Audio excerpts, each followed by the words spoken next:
मुझे आका फरमायो त जेको हिकड़ो गिरहो मानी जो के गरीब के तो खाराए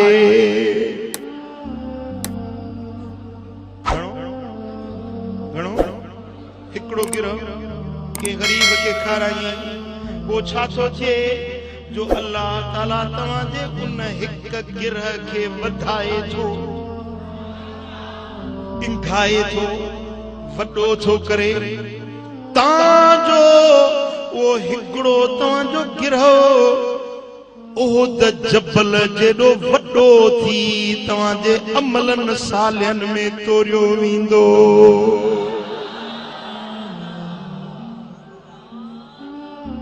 हिकड़ो गिरहो एक निवाला अगर किसी गरीब को आप खिलाएं तो अल्लाह ताला उसको बढ़ाता है, उसको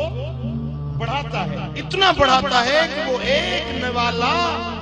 ऊद जबल जितना भारी होकर तुम्हारे साले अमाल में तोला जाए। सुभान अल्लाह सुभान अल्लाह।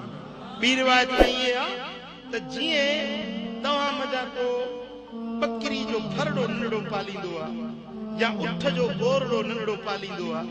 वो उन्हें वो गोरो उठ जो नंढो वो वडो असीम शान उठ बणजी पालींदे पालींदे वो नंढड़े गोरड़े तोड़ड़े मजा वडो उठ थी विंदो आ। हबीबन करीमन फरमायो त जेकरे तवा हिकड़ी खजूर जी गड़ी खैरात दा कयो रब ने के तवा दे ला पाले तो वडो तो करे ता जो वा खजूर जी गड़ी